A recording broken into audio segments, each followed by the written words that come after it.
Oke, sebelum kita melakukan menginstal Laravel, beberapa hal ini mesti adik-adik install terlebih dahulu. Web server, MySQL, Node.js, eh, editor ya, text editor. Ada lagi? Rasanya ini aja lah. Ya, oke, beberapa hal ini mesti adik-adik install terlebih dahulu, terutama di Node.js ini. Karena beberapa nanti kita akan menggunakan Node Speed Manager-nya, library dari uh, JavaScript-nya. Oke, kita langsung, jadi kenapa kita menggunakan Laravel ya? Jadi dalam standar industri saat ini untuk framework PHP, sekali lagi untuk PHP yang umum masih menjadi framework pengembangan website di dunia maupun di Indonesia, walaupun sekarang sudah mau disalib dengan Node.js, framework JavaScript, tapi ini masih tetap bertahan akan lama. Ya karena mereka improve menggunakan library-library dari JavaScript juga. Nah, ini adalah sebuah progressive framework, jadi mereka dapat dibuat menjadi sederhana, ataupun menjadi yang banyak fitur. Karena di dalamnya ada unit testing, ada Queen, real-time event, kemudian Eloquent model, yang nanti mempermudah kita melakukan query relational data. Kemudian dengan framework ini kita juga bisa mengembangkan project yang dulunya kita rencanakan kecil, ternyata akan menjadi kita kembangkan menjadi lebih besar. Nah, ini akan memungkinkan sekali. Terlebih lagi, Laravel memiliki banyak komunitas, sehingga nanti dalam bug-nya, ketika kita menemukan bug atau error, kita akan mudah menemukannya. Jawaban dari penyelesaian error yang kita punya. Oke, dan pengembangan sistem Laravel ada beberapa mekanisme yang bisa kita ambil menggunakan Docker, baik itu di Windows ataupun di OS lain. Nah, untuk saat ini kita akan menggunakan yang single dulu. Kita akan coba dengan yang menggunakan Composer. Ya, lagi satu Composer mesti ada install ya. Jangan lupa ini terlebih dahulu ada install. Oke, Composer kalau kita lihat bisa ada ditemukan di. Nah, ini ada di install dulu ini, install Node, baru Laravelnya. Oke ya, bisa adik cari di install di sini manual nanti.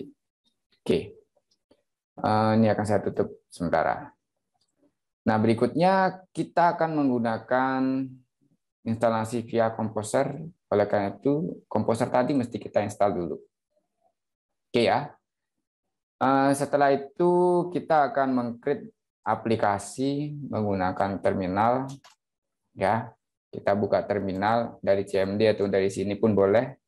Kalau di sini dia masuknya ke ke delivery user public, sehingga kita mesti arahkan ke D dulu, atau di mana tempat proyek adik-adik nanti dibuat.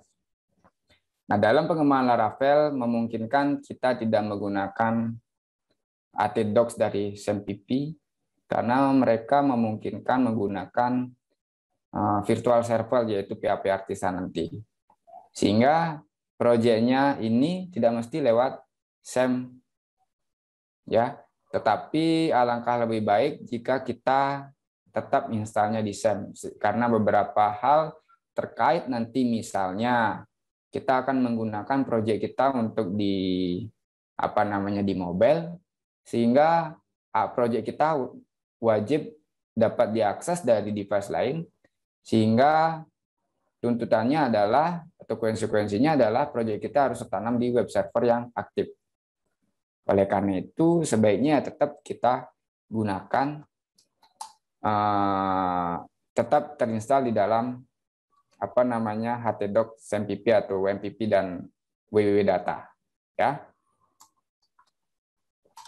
Oke, ini saya masuk ke berikutnya cd doc. Oke. Jadi saya akan install projectnya di sini di htdocs, di SAMPP-nya ya.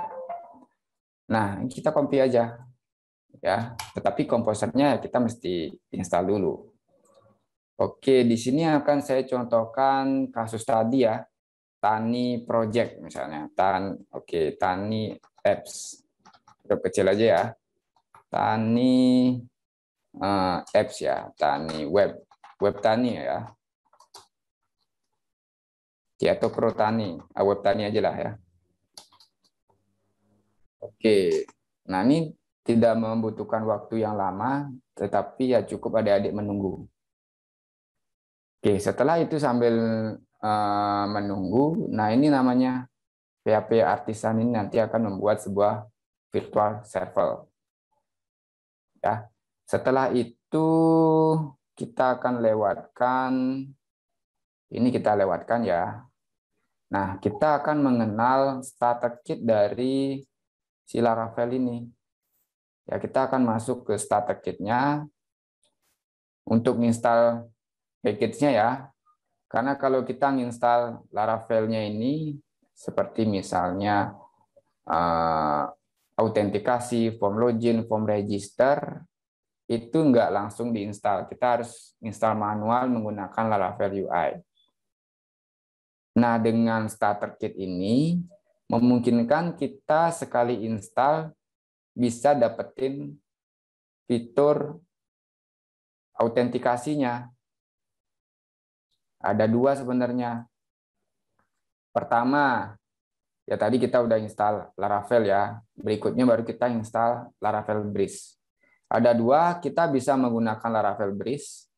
Ya kalau kita baca dari panduannya, ini adalah sebuah template yang sederhana atau fitur yang sederhana yang dihadirkan untuk pengguna. Menggunakan Blade Templates dengan style Tailwind CSS. Jadi udah matching dengan materi kita sebelumnya. Ya, lebih lagi dengan autentikasi fitur, login, registration, dan password reset, termasuk email verification ada di dalamnya. Forgot password juga ada. Jadi ini udah komplit. Ya. Tetapi yang kedua kita bisa menggunakan Laravel Breeze atau Inertia. Jadi kalau Breeze Inertia ini langsung ke view dia. Kita nanti gunakan view native atau view React. Atau React atau view boleh ya. Ini dua bahasa framework modern yang sering digunakan, React atau view. Yang kemarin kita kan view. Ini adik bisa gunakan langsung. Oke ya. Tetapi ini kita akan gunakan belakangan, kita akan menggunakan ke Laravel Blade dulu. Karena bagaimanapun kita harus mengerti dan pahami bagaimana sih arsitektur dari si Laravelnya. Karena kalau tiba-tiba kita udah ke sini, ini udah bakal loncat jauh. Ya saya mengenalkan aja dulu. Berikutnya yang paling ekstrim, yang paling komplit adalah Laravel Jetstream. Ini udah saya gunakan. Tetapi memang komplit, mulai dari autentikasi yang dimiliki oleh Laravel Breeze, ditambah lagi dengan view, kemudian dengan Livewire komponen, ada Blade X komponen namanya. Jadi ini fiturnya ada banyak, termasuk juga ada API manajernya. Session management, misalnya kalau kita punya aplikasi bisa login di dua tempat, ya kita kelihatan di sini seperti WhatsApp. Di mana aja sih login, kemudian diizinkan atau tidak login 2 kali. Ini gunakan. Ini udah saya gunakan, tetapi banyak yang tidak kita perlukan untuk pengembangan aplikasi yang basic. Sehingga saran saya tetap kita gunakan yang Laravel Breeze. Ya. Nah, kita install yang ini. Apa aja sih isian di dalamnya? Oke. Tapi sebelum masuk ke sana, sebelum masuk ke instalasi Laravel Breeze, karena di sini mereka akan nge-create user, kemudian dan beberapa data lainnya di database, sehingga kita mesti pahami struktur dari Laravelnya. Ya. Kalau kita bicara struktur, nah ini ada directory strukturnya. Ini kalau kita melihat nih udah terinstall, kita open dulu ya. Project kita tadi.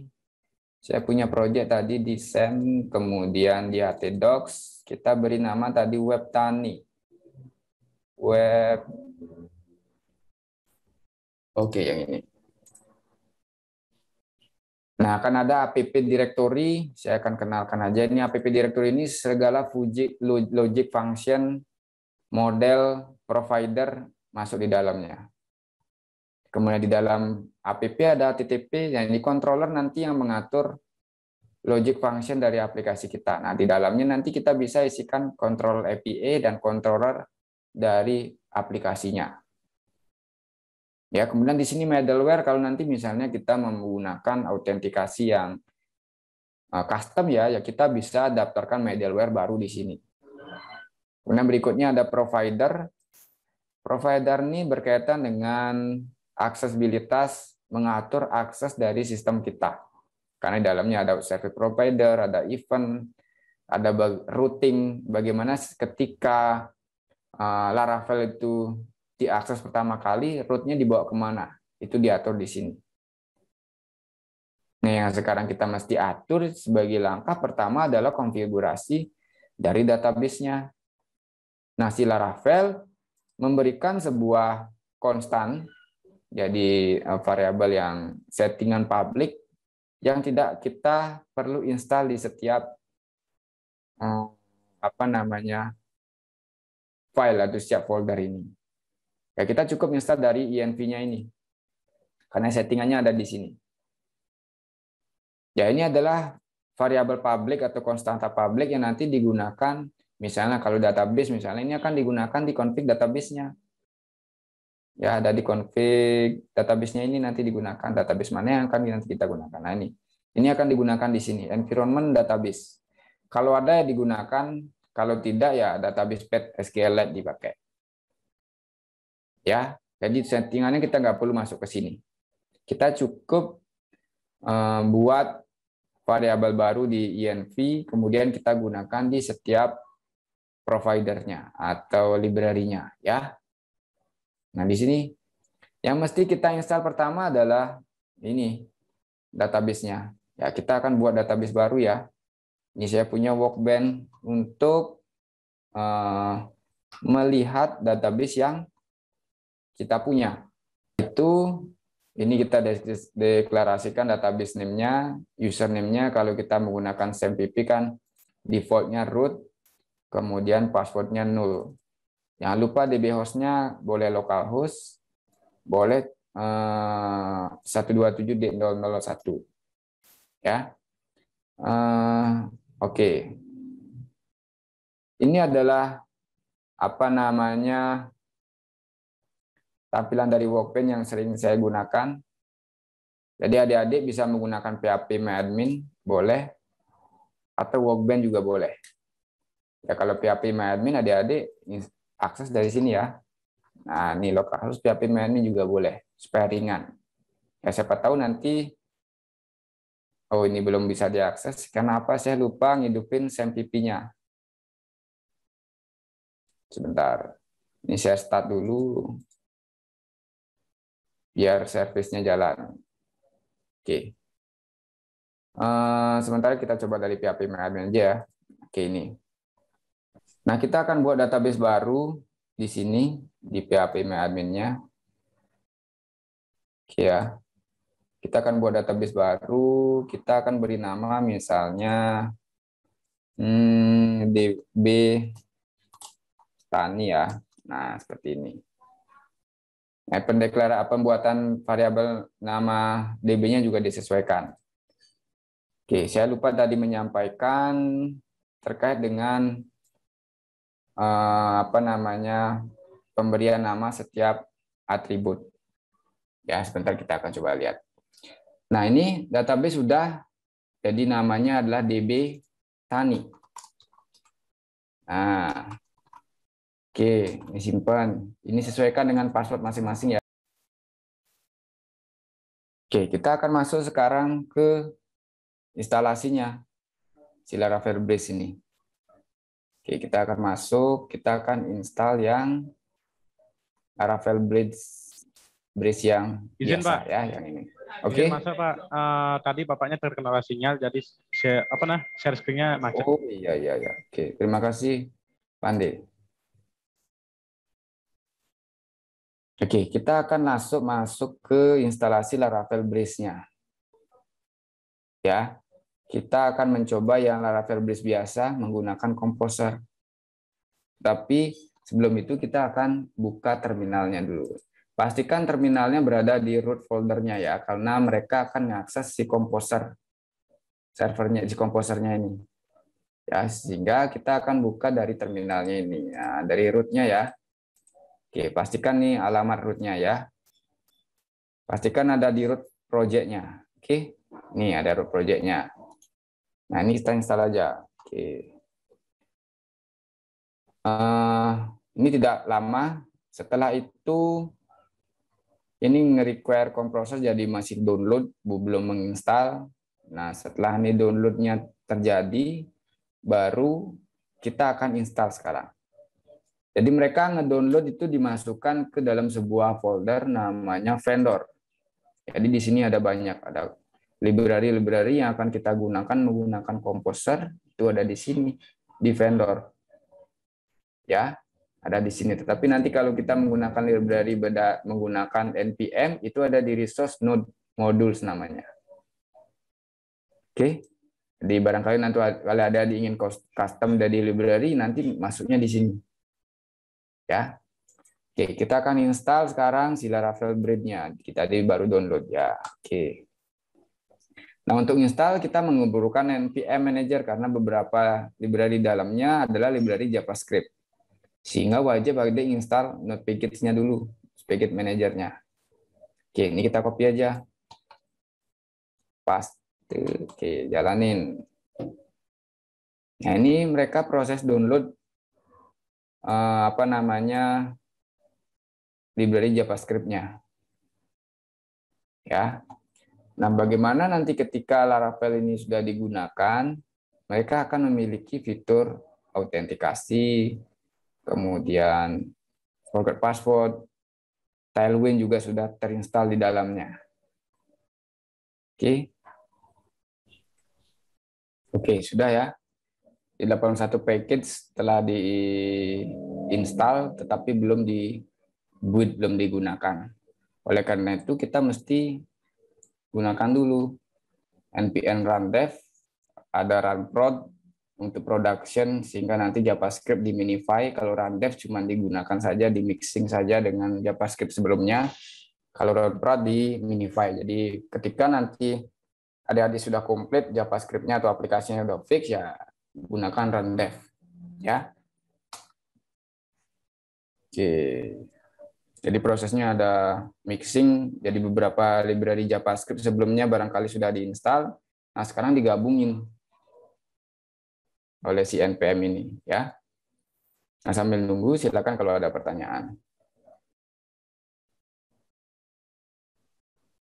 Nah, sampai pada tahap ini kalau sudah dinyatakan sukses, maka kita bisa lanjutkan ke migrate datanya, ya. Karena kalau tadi misalnya Laravelnya tadi kan kita install si Breeze, itu beberapa hal terkait misalnya migration, jadi ada migration untuk database-nya di sini ditaruh. Nah, ini Laravel memungkinkan membuat skema database dari migration. Ya, kita bisa deklarasikan struktur data menggunakan migration di folder ini. Nah, setelah itu di run migration, maka akan terbentuk otomatis database sesuai dengan yang kita deklarasikan di sini. Nah, ini penting nanti sewaktu-waktu misalnya database servernya crash, ya kita backupnya punya di sini. Oke. Nah, ini sejenis log, kita bisa tumpuk, kita buat baru lagi di bawahnya. Oke. Nah, kita bisa run ini, ya. Oke, sebentar. Salah copy saya. Ini kita bisa run, edit copy aja. Oke, ini run. Kemudian akan terbentuk beberapa database. Ya, kita bisa buka di sini. Kita bisa refresh. Maka akan ada beberapa database baru. Kita apa namanya tadi? sorry tabel, DB Tani. Ya ini dia. Tadi kan kosong, nah sekarang udah isi. Pertama ada user nanti untuk menyimpan pengguna, registrasi dan login. Ada akses token nanti ketika kita menggunakan API nanti. Kemudian ada, ya ini dua ini aja. Kemudian ada password reset ketika nanti menggunakan fitur password resetnya. Nah, ada beberapa hal yang mesti disepakatin, terutama terkait penamaan. Yang pertama, ketika kita memberikan nama terhadap tabel, maka kita gunakan seperti ini. Ada underscore. Ya, ada underscore. Kemudian berikutnya atributnya juga bisa underscore, tapi sebaiknya gunakan camel case ya. Jadi kalau camel case itu ya kalau punyanya Laravel, kalau di ekstrak dari Laravelnya ya biarkan saja. Tetapi kalau kita nanti buat sendiri, camel case itu seperti ini. Misalnya kita buat name, ini misalnya remember token, ya. Misalnya kita buat remember token, kalau kita menggunakan camel case, ya kita bisa gunakan seperti ini, remember token. Jadi nggak ada underscore, cuma diganti T-nya menjadi besar. Ya, nah itu adik-adik bisa gunakan nanti setiap file-nya untuk membuat tabel sesuai dengan kebutuhan masing-masing. Ya, berikutnya lagi ini tidak wajib kalian gunakan ketika membuat struktur data dari database ya, migration-nya tidak wajib. Tetapi beberapa hal yang penting yang harus ada di setiap tabel strukturnya adalah pertama ada create dan update, ini harus selalu ada setiap tabel. Karena ini standar umum, setiap tabel itu kapan diisi, kapan terakhir diupdate data tersebut. Itu adalah standar umum yang ada saat ini. Ya, jadi ini wajib, walaupun kalian misalnya menggunakan manual create data dari sini itu boleh saja, ya. Tapi ini wajib ada. Oke, jadi itu. Nah sekarang coba kita run ya. PHP apa yang run-nya? Oke. PHP Artisan Serve untuk mengaktifkan server virtualnya. Nah, seperti ini. Oke. Kita bisa akses di sini. Nah, dia udah ada fitur. Ini landing page-nya nanti bisa diganti dengan Tailwind. Kemudian login page-nya juga nanti bisa kita ganti. Nah, ini kita akan pelajari pertemuan berikutnya. Nah, sekarang kita akan coba ya, karena kita belum punya login, sehingga kita mesti buat dulu registernya. Kita mesti register dulu, misalnya namanya seperti ini. Kemudian adik-adik juga bisa menggunakan email verifikasi email, itu bisa kita aktifkan nanti. Kalau yang ini sih secara default tidak aktif ya, jadi kita bisa setelah register tanpa aktivasi kita bisa langsung gunakan. Nah, ini udah menggunakan Tailwind template.